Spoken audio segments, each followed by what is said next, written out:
Muy buenos días. Hoy es viernes 27 de junio de 2014. Esta es la hora de la verdad y estos son temas y asuntos que trataremos en la grata compañía de ustedes durante las próximas horas. Mañana Colombia se enfrenta a Uruguay en octavos de final. Uruguay no tendrá su máxima estrella, a Luis Suárez, lo que no significa que sea un equipo liviano. Uruguay tiene larga trayectoria internacional, sus jugadores son muy recios, son mañosos, son difíciles. Colombia no puede entrar en las trampas que Uruguay le tienda. ¿Tenemos equipo para ganarle? Claro que tenemos equipo para ganarle a Uruguay. Y la falta de Luis Suárez no solamente es un hecho futbolístico, sino que es un hecho anímico. Lo reemplazará Forlán, que tiene ya 35 años, que son muchos para un delantero. Viene descansado, es un buen jugador, pero no es Luis Suárez. Hay que ver el partido con gusto, con paciencia, con fe y disfrutar la victoria, si es que la victoria llega con serenidad, con mucho entusiasmo, con mucha alegría, pero con serenidad. Sin desbordes, sin licor, sin excesos y sobre todo sin violencia. La violencia es la negación del deporte. El deporte es alegría, es confraternidad, es todo lo bueno que hay en el corazón humano. Se expresa en el deporte desde las Olimpiadas griegas. Esto no puede ser un desbordamiento de malas pasiones, sino al contrario, que el pueblo colombiano muestre lo mejor que tiene. Aún cuando esté dolido y triste, esta es una alegría pura, una alegría que nos une, si como esperamos, Colombia triunfa sobre Uruguay. Viene el fenómeno del Niño. El 80% de probabilidades. También hay probabilidades de que no sea muy severo. ¿Y cuál es la preparación de Colombia para el fenómeno del Niño? Cero, porque tenemos un gobierno que es igual a cero. Entonces no estuvimos preparados para las inundaciones, claro que no, y tampoco estamos preparados para las sequías. No hay reservorios de agua, no hay presas, no hay nada. Colombia es un desierto en materia de obras. Ahora todo el presupuesto se va para el señor Vargas Lleras para que haga campaña electoral. Aquí no se trata de servirle a la patria, sino de servir los intereses de la camarilla santista varguista que se tomó el poder por asalto. Fenómeno del Niño a la vista. Preparación igual a cero.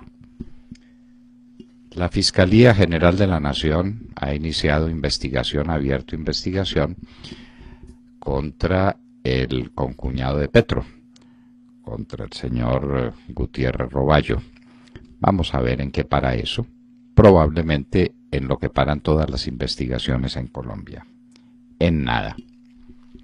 Y aquí viene una noticia supremamente complicada, una pésima noticia, que pone al descubierto la situación de la economía colombiana.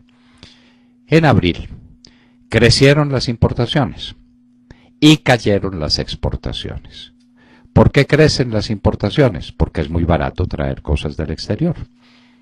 De manera que estamos creando empleos en el exterior y estamos destruyendo la industria colombiana y el campo colombiano.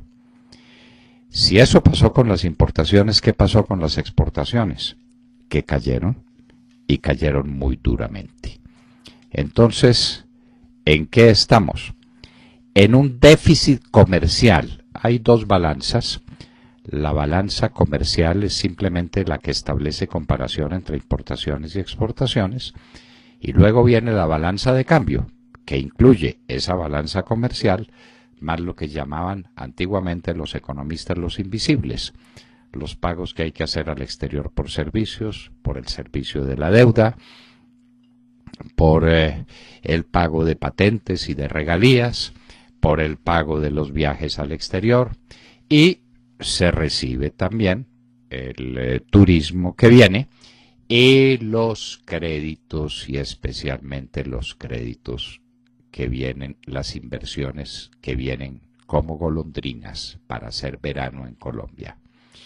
El déficit comercial es el que muestra realmente la energía de un país.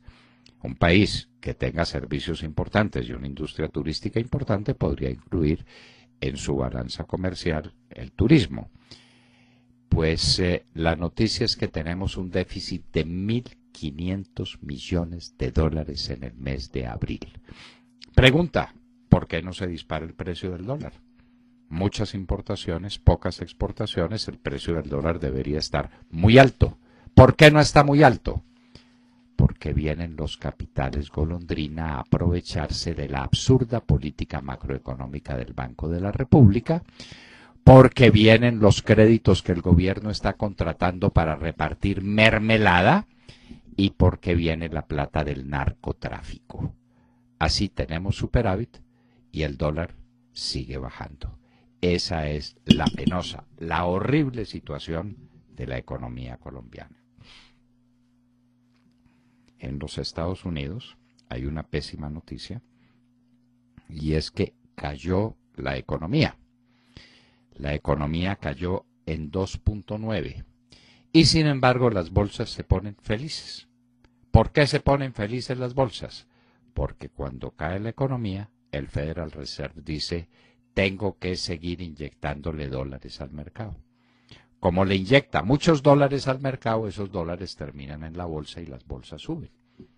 Ven ustedes cómo la economía tiene efectos paradojales, lo que debiera ser una mala noticia, que los Estados Unidos se contrae, que tiene un crecimiento negativo enorme del 2.9%, se vuelve una buena noticia porque el Federal Reserve le va a meter más plata a la hoguera inflacionaria que algún día, y no muy lejano, va a estallar. La resurrección de la candidatura de Maya Villazón en la Corte Constitucional. Este es uno de los episodios más tristes, más dolorosos, más vergonzosos de la justicia colombiana. Si usted quiere ver cuál es la naturaleza de la justicia colombiana, cuál es su valor, cuál es la rectitud con la que se pronuncia, mire lo que ha pasado en la Corte Constitucional. Tenían una terna para escoger un candidato a la Contraloría General de la República. Esa terna la derrotaron. De acuerdo a los reglamentos, debían pensar en otra terna. Ah, pero no. Vienen las influencias, vienen las presiones, vienen los halagos a la Corte Constitucional.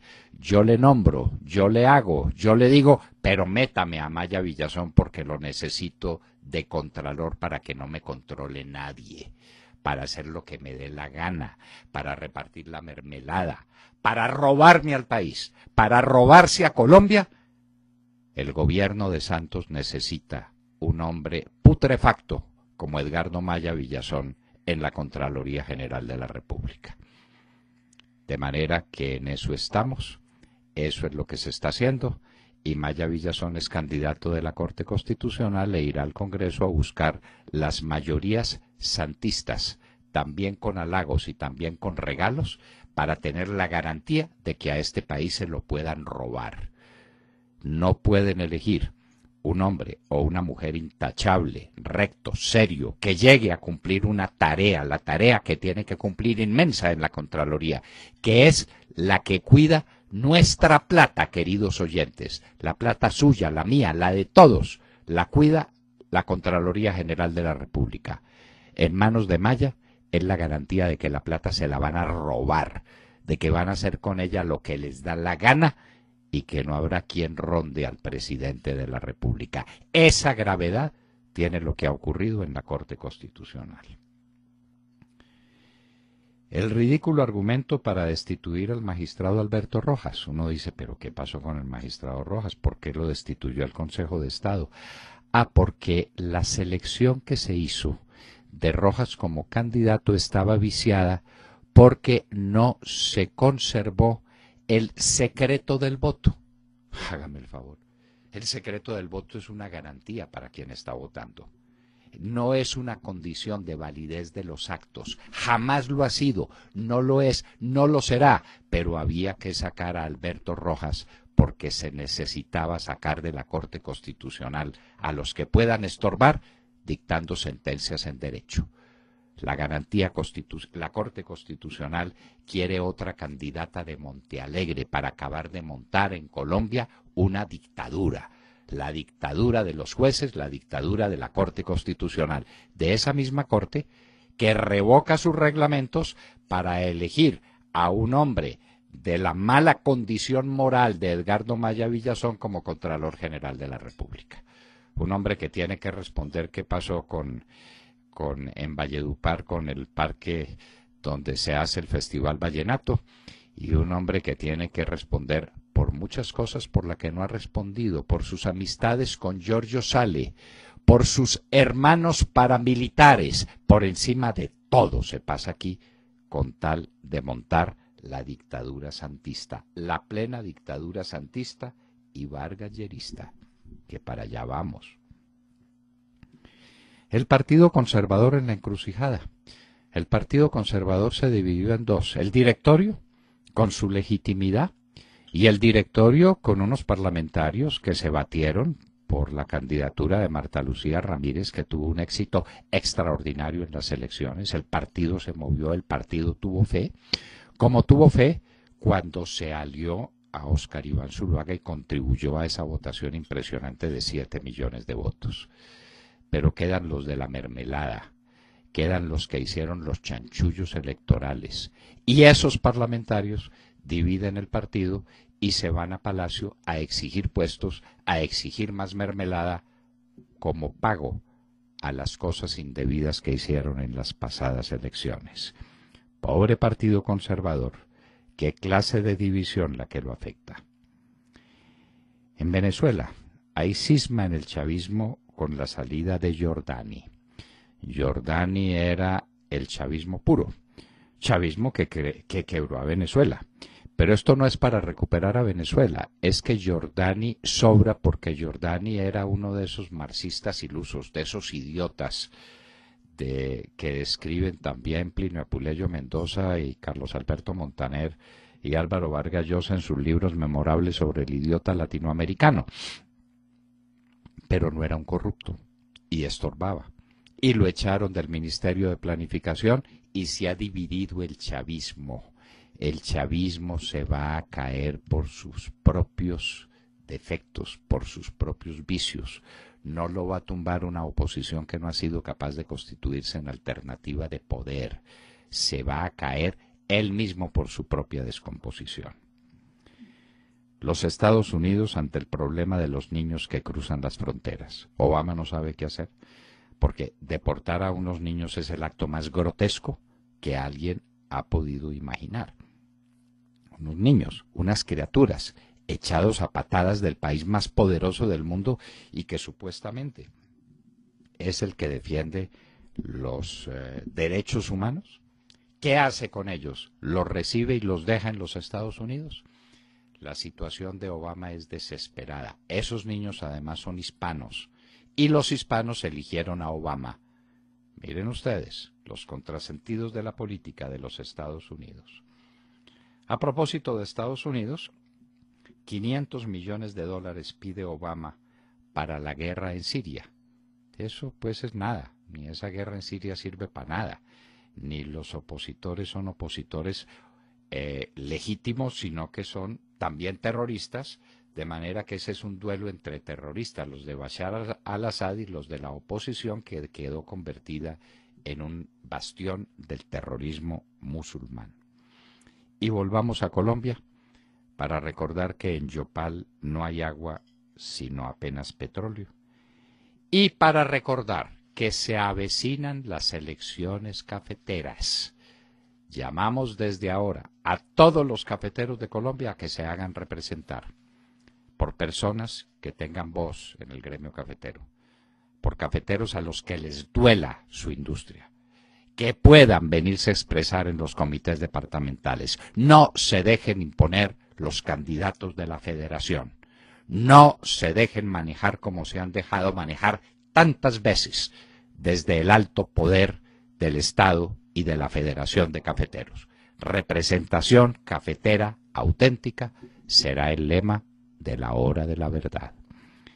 Y en Hoy en la Historia recordaremos a Felipe V, el último de los antecesores del actual monarca Felipe VI, no en el orden cronológico, porque después de Felipe V vinieron varios monarcas españoles, sino en el orden de los Felipes.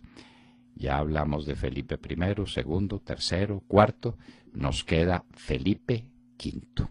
De todo esto y de mucho más hablaremos con ustedes en la hora de la verdad en las próximas horas. Doctor Londoño, buenos días Colombia, gracias por invitarnos a sus hogares y a sus vehículos. Hoy es 27 de junio del año 14, viernes. Mientras el presidente Juanpa y sus áulicos de turno, incluido su vicepresidente electo, el hombre fuerte del Casanare, Germán Vargas Lleras, se lavan todas las manos con el acueducto del Yopal, después de las reiteradas promesas de darle agua a más de 150.000 yopalinos, y convirtiendo este tema en otro conejo electoral por el entonces presidente candidato Juanpa, en un territorio gobernado por los jeques de la política, con un presupuesto de 170.000 millones de pesos para invertir solo en agua, después de que un 29 de mayo de 2011, cuando colapsó la planta de agua, hecho denunciado por el diario oficial El Tiempo, cuando se habló de la ausencia de un acueducto en una ciudad cuyo clima está sobre los 26 grados de temperatura, en donde flotan las epidemias. Todo ello acompañado por medidas temporales, cuando el mismo Juanpa, en el año 2011, felicitó en memorable monserga, acompasada por sonidos guturales, al bravo pueblo casanareño, por la forma responsable como se enfrentan los desastres. 3 años después, con su equipo de gobierno, vuelve a lo mismo, en pleno furor reeleccionista, y promete agüita para mi gente, a la manera de Jorge Barón. Pero después de reelegido, el agua no aparece. Los carrotanques no dan más, y el agua que llevan está contaminada, y los niños se mueren. La hepatitis B está de moda, y el presidente ahí, mientras los recursos de las regalías solo sirven para reelegir a Juanpa, y este sigue bien campante, dándoles paños de agua tibia. Agua pasó por aquí, cate que no la vi, dicen por allá. Se repite el caso de Aracataca, cuando Juanpa llegó a inaugurar un acueducto sin agua. Yopal hace agua, doctor Londoño, y el fenómeno del niño al portas. Doctor Londoño, estamos con el agua lejos, y estamos, Ave María. Antes estábamos con el agua al cuello, ahora estamos con el agua lejos. ¿Qué se ha hecho para prevenir esto? Nada. Lo de Yopal es una tragedia anunciada, se roban la plata del acueducto, el presupuesto es gigantesco, la plata se la roban, no hay gobierno, no hay quien vigile nada, eso no existe, y por eso Casanare, usted lo sabe, William, es uno de los grandes bastiones del uribismo. Sí, señor. Porque allá tienen recuerdo de lo mucho que hizo el presidente Uribe por esa región olvidada de la patria. Recuerde la carretera. No, pues todo lo que hay en Yopal lo hizo el presidente Uribe. Quedó pendiente el acueducto, pero como este hombre no hace nada, y nada es nada, distinto de prometer y de mentirle a los colombianos, pues ahí están los efectos. Tienen petróleo, pero no tienen agua. Y como uno no se puede bañar en petróleo, entonces sí, el problema de Yopal es un problema dramático, como usted lo describe, William. Sí, y los casanarenses y la gente de Yopal está desesperada, enloquecida. ¿Recuerda usted el hospital que construyeron? Un hospital a un costo inmenso. Pero trajeron unos equipos costosísimos, y no lo podían inaugurar. No sé finalmente eso en qué paró. Ahí está, forma parte de los elefantes blancos.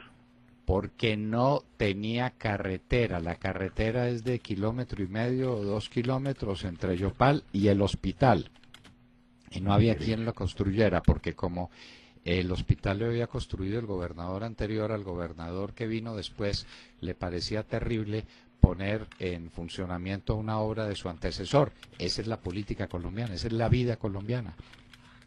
Pero como no hay ministro del Interior, como eso no existe, y como no existe presidente de la República, pasan en Colombia las cosas que pasan como las que están pasando en Yopal, Casanare, una región olvidada, abandonada, subadministrada. No olvide que alguien definió el subdesarrollo como la subadministración. Este es un país subadministrado y lo será mientras Santos sea presidente. Y si llega a ser Vargas Lleras, el que lo suceda, ni hablemos. Con 11 billones que tiene ahora, ¿no? 11 billones le pasaron para vigencias futuras para que empiece a entretenerse el niño. Con la plata de todos los colombianos. Para hacer lo que hizo con las casas sin cuota inicial. ¿Usted recuerda tanta laraca? ¿Usted recuerda tanto proselitismo político con las casas sin cuota inicial? No construyó la mitad de las 100.000, teniendo la plata en disponibilidad, y promete 300.000, y eso vale billones que no existen. Mientras tanto, no hay un programa de vivienda, no hay un programa sostenible de vivienda, no hay nada. Aquí nadie administra. Jessica López. Hola, muy buenos días para todos. 6:26 en la mañana. Les cuento que Rusia se muestra hoy muy preocupada por el deterioro de la situación en Irak. Afirma, en primer lugar, que Estados Unidos es el culpable por la nueva ola de violencia que se ha desatado en esa región del mundo. Dice que existe una posibilidad real de que surja un estado terrorista desde Alepo, la segunda ciudad más grande de Siria, hasta la capital iraquí. Lo más lamentable del comunicado, que hasta ahora le da la vuelta al mundo, del gobierno ruso, es que se afirma sin titubeos que Rusia apoya al tirano sirio Bashar al-Assad, porque si este llegara a caer, los terroristas tomarán el control de Siria, causando estragos. La otra noticia, que está sustentada con imágenes que causan estupor hasta ahora, tiene que ver con información suministrada por Human Rights Watch, la ONG que indica que los sunitas extremistas del ISIS vienen realizando ejecuciones en masa de cientos de soldados capturados y también de civiles. Lo que hoy destaca la prensa internacional es una que viene adelantando por estos días los terroristas en la ciudad de Tikrit, donde mataron a sangre fría a 190 enemigos, o sea, chiistas, como ellos los llaman, enemigos. Finalizo contándoles que ayer, en su visita a territorio iraquí, el canciller de Reino Unido, William Hague, pidió formar un gobierno de unidad nacional para solucionar de una vez por todas esta crisis en Irak. Lo mismo que, recuerden ustedes, solicitó en días pasados el señor John Kerry, el secretario de Estado de los Estados Unidos, quien, por cierto, llegará hoy a Arabia Saudita para hablar con el rey Abdallah bin sobre este conflicto en Irak y las posibles soluciones para enfrentarlo. La situación en Irak es dramática y no le falta razón a Rusia cuando dice que si cae Bashar al-Assad, hoy caería en manos de un régimen terrorista, porque la oposición genuina, la de verdad, la de los sirios que no pueden aceptar un régimen despótico como el de Bashar al-Assad, no fue apoyada por los Estados Unidos ni por nadie. Y entonces a la oposición se la tomó la oposición terrorista, que se está uniendo ahora con la oposición iraquí para hacer una cosa sencillamente descomunal en materia de despliegue de violencia, de barbarie. Esto a la gente la asesinan, eso no son fusilamientos, son asesinatos los que se cometen por centenares en Irak todos los días. Así pues que nos lo explicaba Román Ortiz, el profesor Román Ortiz, qué es lo que viene para ese pobre país. Probablemente la disolución total de Irak. La desaparición total, así lo dijo Román Ortiz. Sí. Eso van a quedar unos kurdos en el norte, van a quedar unos chiíes que se refugien en alguna parte y unos sunitas que van a ser dueños de otra parte del territorio. Eso va a quedar vuelto pedazos, vuelto tiras, e Irak desaparece. ¿Qué va a pasar con la riqueza petrolera de Irak? ¿Quién la va a manejar? ¿Cómo la va a manejar? pero eso no se refleja en las bolsas siguen tranquilas presenciando el espectáculo porque tienen mucho dinero en la calle, mucho, mucho. La Federal Reserve y el Banco Central Europeo siguen haciendo lo único que saben hacer bien, que es emitir billetes. Entonces esos billetes van a alguna parte, van a las bolsas no se dan por aludidas, siguen su marcha triunfal, mientras el mundo está a dos dedos de un conflicto, Jessica, que uno no sabe dónde va a parar esto, dónde va a parar. Es decir, dónde se detengan las fuerzas bárbaras de los sunitas que están destrozando cuanto encuentran a su paso, por el norte y por el oeste de Irak. Y lo peor es lo que usted dijo, doctor Londoño, que es la conclusión de la noticia, y es que no se sabe quién es peor. Los extremistas en el caso de Irak, que luchan contra el señor Bashar al-Assad, que es un tirano espantoso, ninguno se sabe cuál es peor ya a estas alturas, y en Irak, los chiitas que están en el poder acosando, maltratando a los sunistas, pero también en el momento cuando los sunitas tomaron el poder, hicieron lo mismo con los chiitas. Es una guerra religiosa que no tiene progreso y obviamente los civiles inocentes son los más afectados, y esto es lo que vemos con las ejecuciones en masa que están llevando a cabo los miembros del ISIS en Irak. Recuerde la dictadura de Saddam Hussein. Sí, espantosa. Que era sunita. Sí, exactamente. Pobre Irak, pobre gente, mucha gente buena que hay en Irak sometida a estas terribles manifestaciones de barbarie.